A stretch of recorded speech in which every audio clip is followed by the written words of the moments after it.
ada perintah untuk melaksanakan puasa dan uniknya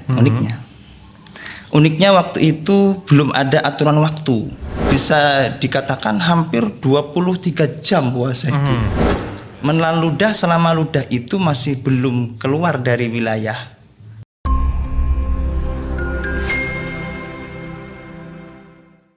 Assalamualaikum warahmatullahi wabarakatuh. Keluarga Fas kembali hadir berian untuk Anda. Tapi kali ini di program yang fresh banget dan baru nih di bulan Ramadan tentunya.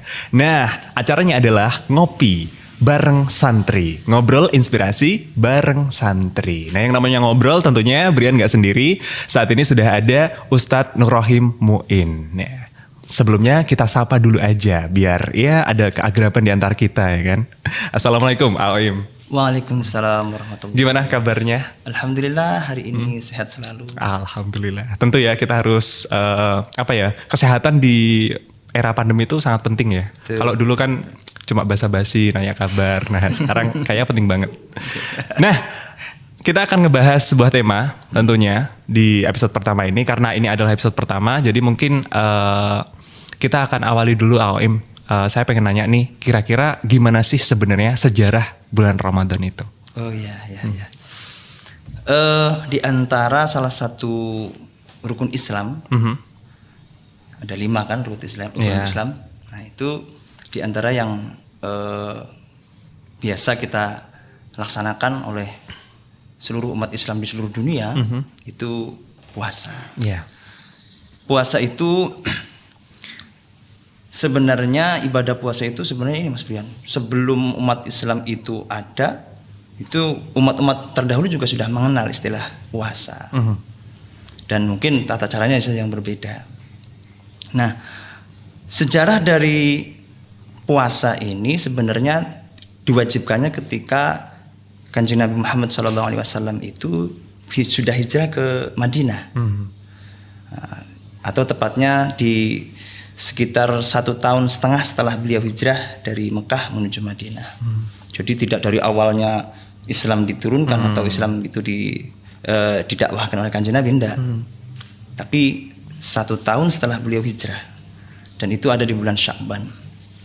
Ketika itu ada perintah untuk melaksanakan puasa dan uniknya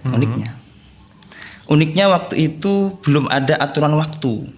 Oh gitu. Jadi puasa itu pokoknya Masa sehari itu masa mau berapa lama itu belum ada? Belum ada. Dan bahkan puasa waktu itu masih awal-awal disyariatnya puasa itu bisa dikatakan hampir 23 jam puasa itu. Luar biasa. Karena buka semuanya maghrib, nanti setelah isya itu sudah sahur dan sudah harus bersiap lagi puasa. Itu awalnya. Sesuai di Al-Quran di surat Al-Baqarah ayat 183, A'udzubillahi minasyaitonirrajim. Ya ayyuhalladzina amanu kutiba alaikumussyam kama kutiba alal ladzina min qablikum la'allakum tattaqun. Itu adalah dasar yang kuat kewajiban melaksanakan puasa di bulan Ramadan. Nah, belum ada penjelasan waktu. Bayangkan saja kalau semuanya Mas Brian hidup di zaman itu, masih pengantin baru. Waduh. Apa yang terjadi? Yang terjadi kayaknya gelisah ya. lebih ke gelisah. Buka pas maghrib, Allahu Akbar, ayo dek kita buka bersama gitu ya. Setelah itu adzan isya. Dan itu sudah menjadi waktu akan dimulainya lagi puasa. Itu sangat berat sekali Mas. Iya.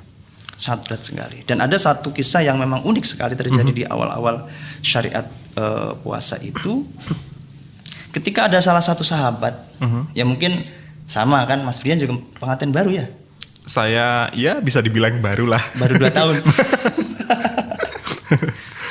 Nah itu beliau ketika sudah bersiap untuk melaksanakan puasa, artinya selesai sholat isya, beliau memandang istrinya, dan karena mungkin rasa rindu yang menggebu, kangennya tidak tertahan, akhirnya terjadilah hubungan suami istri dan penyesalan yang sangat dalam. Salah satu sahabat ini, beliau menangis semalaman, kemudian di waktu sholat subuh beliau matur kepada Kanjeng Nabi, ya Rasul, tadi malam saya melakukan dosa, kayak gitu. Apa yang kamu lakukan, katanya Nabi? Saya sudah berhubungan dengan istri saya. Nah, di awal itu dari penuturan sahabat itu kemudian disusul ayat yang berikutnya. Uhilla lakum lailatas syiyamir rafathu ila nisaikum. Nah, ayat ini berarti dihalalkan bagi kamu di malam hari untuk mendekati atau berhubungan suami istri dengan pasanganmu. Nah, setelah ayat itu turun, kemudian baru puasa itu dilaksanakan hanya siangnya saja. Artinya malam itu tidak ada puasa. Nah, jadi maghrib itu buka, kemudian malam itu ya bisa makan, bisa minum, bahkan bisa berhubungan suami istri sampai kemudian terbitlah fajar.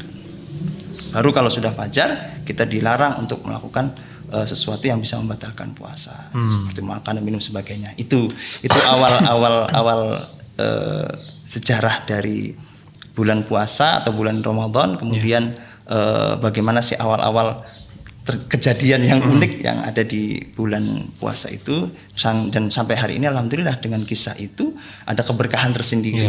Betul. Jadi kisah sahabat itu yang kemudian juga meringankan kita sebagai umatnya Kanjeng Nabi. Saya tidak bisa membayangkan kok. Terutama ya para pengantin baru. Tapi mungkin itu ya. Mungkin keluarga Fas juga belum banyak yang tahu masalah ini, mungkin bisa jadi ya kan, karena masalah puasa di bulan Ramadan belum ada waktunya juga, belum banyak yang mengekspos hal ini gitu. Dengan tahunya kejadian ini, mungkin keluarga Fas juga mulai merasa kayak, oh berarti rasa syukurnya bisa lebih tinggi lagi, ya kan? Karena ya itu tadi, kalau misal memang bayangkan saja, kadang kalau misal lagi siaran ya, ada yang guyonan, wah mbok azannya tuh digasek ke jam 5 gitu, request azan gitu kan. Nah, apalagi zaman dulu lebih berat lagi kan. Nah itu luar biasa sih. Dan itu memang terjadi ya beberapa hari setelah diwajibkan puasa. Artinya sahabat-sahabat di awal syariat puasa itu memang sangat berat sekali. Sangat berat sekali. Bayangkan maghrib buka, nanti setelah isya sudah bersiap untuk sahur, untuk kemudian imsak puasa. Jadi ya hampir 22 atau 23 jam lah mereka berpuasa. Dan ini keberkahan untuk kita semua. Luar biasa. Nah, keluarga Fas tadi kan baru perkenalan singkat ya. Jadi sebenarnya siapa sih sosok dari Aoim ini yang bernama lengkap Nur Rohim Muin ya. Jadi beliau ini gimana kok bisa nyasar sampai Tegalrejo tuh gimana? Mungkin bisa cerita sedikit dulu biar keluarga Fas juga tahu sebenarnya siapa sih Aoim ini. Oh gitu ya. Ya ini sebenarnya mengulas sejarah lagi nih. Iya, sejarah. Cuman ya sejarah saya itu memang dulu ketika saya SD itu sudah berniat sekali untuk pesantren, Mas. Saya minta izin ke orang tua, cuman orang tua belum memperkenankan.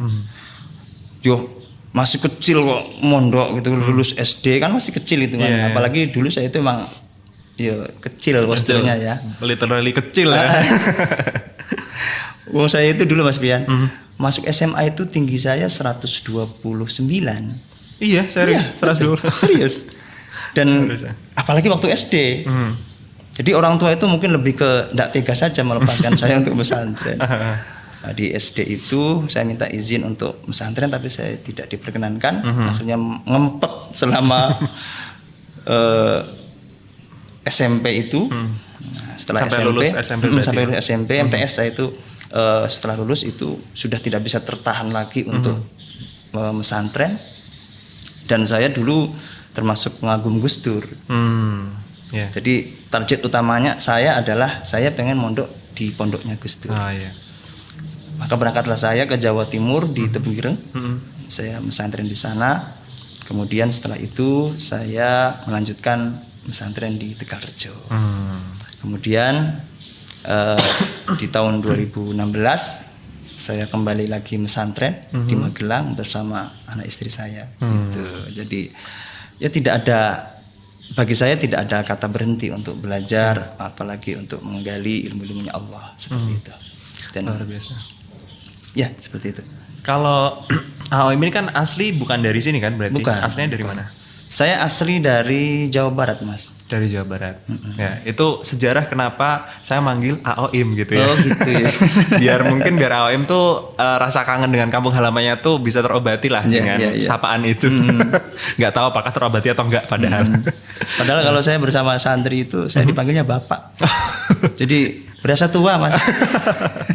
Ya di sini nggak apa-apa lah, setiap kita ada program ini berasa muda sebentar. Iya, iya, Nanti iya. Bapak lagi. Nah itu jadi keluarga Fas, perkenalan singkat tentang AOIM kira-kira seperti apa. Nah kenapa acara ini juga namanya ngopi bareng santri. Jadi AOIM ini emang dulunya santri, meskipun sekarang juga masih santri ya, tetap masih santri. Dan alhamdulillah juga diberi kesempatan untuk ibaratnya mengajar di pondok juga begitu ya gitu. Jadi berkah yang luar biasa, makanya untuk santri-santri yang ada di Indonesia khususnya semangat terus untuk nyantrinya Ya, gitu ya. betul. Nah, balik lagi ngomongin masalah bulan Ramadan tadi. Tentunya banyak sekali kisah yang luar biasa kalau kita melihat apa ya perjuangan Nabi maupun sahabat-sahabat Nabi pada kala itu, terutama di bulan Ramadan ini. Nah, sama halnya zaman-zaman sekarang juga banyak nih remaja yang juga ikut berjuang, terutama sekarang kan banyak media sosial dan lain sebagainya. Perjuangan tuh juga kayak nggak kalah apa ya, nggak kalah menarik gitu. Nah ini juga ada pertanyaan yang muncul di episode kali ini nih. Assalamualaikum Ustadz, mau nanya nih kalau pas puasa Ramadan, ini kita boleh nggak sih sebenarnya nelen ludah? Oh, gitu, ya, Gimana? Ini mungkin tantangan tersendiri untuk dia. Kira-kira gimana nih? Aduh. Berat ya, biasa. pertanyaan yang cukup berat ya. Pertanyaannya luar biasa. Emang di berat. sini tuh kita memilih pertanyaan yang sangat berat. Saya khawatir Mas Brian ini sebelum saya jawab si penanya belum menelan ludah sampai sekarang. Kering ya. Kering terus. Oke. Gimana? Puasa itu kan ibadah. Iya. Tentu ada syarat, ada rukun. Syarat itu ibarat persiapan sebelum melaksanakan. Kemudian di dalam pelaksananya itu ada rukun, artinya penopang. Apakah ini puasa ini batal atau tidak? Nah, seperti itu. Dan ini tentu perlu pembahasan yang dalam, kemudian sedikit demi sedikit agar nanti bisa disampaikan secara menyeluruh. Tapi pada pokoknya seperti tadi yang disampaikan oleh penanya, menelan ludah selama ludah itu masih belum keluar dari wilayah mulut. Itu boleh-boleh saja. Dan itu kan natural karena kita nggak bisa kan, tidak bisa untuk tidak keluar ludah kan nggak bisa. Ya betul. Asal itu tadi catatannya, jangan sampai dia sudah melewati mulut. Contoh semuanya ada ludah yang keluar dari mulut terus diambil lagi ditelan. Nah, jelas itu tidak boleh itu. Tidak boleh dan menjijikan. Jangan sampai dilakukan. Nah, itu berbahaya. Berbahaya untuk orang lain sih sebenarnya. Ya, kalau untuk diri sendiri mungkin ketika udah terbiasa ya udahlah. Nah, jadi itu penjelasan AOM ya. Ketika sudah keluar dari area mulut memang tidak diperbolehkan. Tapi selama memang masih di dalam ya itu memang sesuatu yang natural ya, natural terjadi. Jadi nggak tahu nih mungkin penanya ini mimpi apa ya kok bisa bertanya seperti itu. Nah, tapi nggak apa-apa. Pertanyaan apapun nanti insya Allah akan dijawab oleh AOIM ya. Yeah. Nah, bisa bertanya via DM Instagram di Radio Fast tentunya di @radiofastfm Magelang ataupun di WA juga nanti bisa kirim di WA di situ. Pokoknya mau tanya apapun baik dari itu pertanyaan yang ringan ataupun yang berat kayak barusan ini, nah itu boleh ditanyakan sama keluarga Fast. Nah, mungkin ini bisa sedikit closing statement kali ya mengenai bulan Ramadan ini, apa yang ingin disampaikan sama AOIM ya? Nabi Muhammad SAW, beliau itu mempersiapkan bulan puasa itu tidak di pas bulan puasanya. Yeah. Jadi beliau itu dari bulan Rajab. Jadi kan rangkaiannya kan Rajab, kemudian Sya'ban, kemudian Ramadan. Beliau itu mempersiapkannya dari bulan Rajab. Karena memang bulan ini sangat agung. Iya. Dan beliau mengatakan bahwa bulan ini adalah bulan umat saya. Dan lagi beliau dalam berbagai peristiwa kisah, beliau itu memiliki kecintaan yang sangat dahsyat terhadap umatnya. Dan bulan puasa ini adalah ibarat ini bulan kita loh. Ini bulan yang untuk kita berhappy-happy, untuk panen pahala, panen ibadah. Ini di bulan puasa ini. Satu kali Kanjeng Nabi Muhammad SAW itu cemburu melihat umat-umat sebelumnya beliau. Karena apa? Umat-umat sebelumnya Kanjeng Nabi itu memiliki usia yang panjang, kemudian fisik yang luar biasa, kemudian mereka juga punya punya kekuatan yang dahsyat. Nah, kalau dibandingkan dengan umatnya Kanjeng Nabi, ya ndak usah kita lihat yang zaman dulu. Kita lihat sekarang aja lah. Orang kena gerimis sedikit aja meriang. Iya kan? Mengguk-mengguk. Iya. Apalagi dalam kondisi fisik yang lemah. Nah, terus kemudian posturnya juga ndak besar-besar amat. Standar usianya juga ya 63 itu sudah repot gitu. Usia kalau sudah lebih dari 100 tahun itu kan sudah sangat berat sekali. Padahal umat-umat sebelumnya itu 120, 130, bahkan 200 itu ada. Nah, ini yang kemudian membuat beliau cemburu. Kecintaan beliau itu kemudian beliau aturkan kepada Allah. Umat saya itu kecil-kecil, lemah-lemah, kemudian usianya pendek-pendek. Bagaimana bisa beribadah maksimal? Nah, kemudian Allah memberikan hadiah untuk Kanjeng Nabi. Ada salah satu malam di bulan Ramadan yang itu digambarkan oleh Al-Quran lebih baik daripada 1000 bulan, atau biasa dikenal dengan malam Lailatul Qadar. Nah, ini Mas Brian, Lailatul Qadar itu ibarat puncak. Puncak kita melaksanakan ibadah puasa, kemudian panennya di situ. Dan Nabi Muhammad SAW mempersiapkan itu dari bulan Rajab. Makanya beliau mengajarkan doa, Allahumma barik lana fi Rajaba wa sya'bana wa balighna Ramadana. Ya Allah, berikanlah keberkahan untuk saya di bulan Rajab dan bulan Sya'ban, dan sampaikanlah saya di bulan Ramadan. Karena memang Ramadan itu ini luar biasa besarnya, karena ini bulan yang bentuk cintanya Kanjeng Nabi. Sampai di situ ada malam Lailatul Qadar. Maka sepatutnya kita dicintai oleh Rasulullah. Kita membalas cintanya.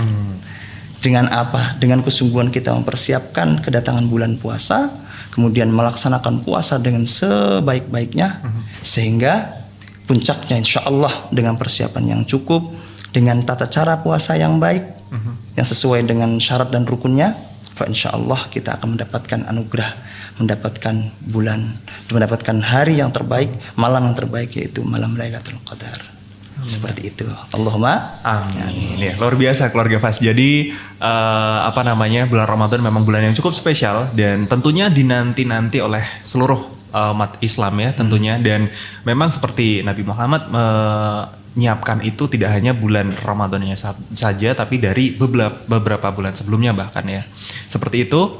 Nah, obrolan yang seru pastinya nanti akan kembali lagi di Ngopi Bareng Santri episode berikutnya. Jadi jangan kemana-mana, tetap stay di 90.1 Fast FM Family Radio, karena banyak lagi program-program yang nantinya akan kembali menemani keluarga Fast. Jadi mohon maaf, saya sebagai host Brian Kusumajati dan juga AOM pamit undur diri dari Ngopi Bareng Santri. Wassalamualaikum warahmatullahi wabarakatuh.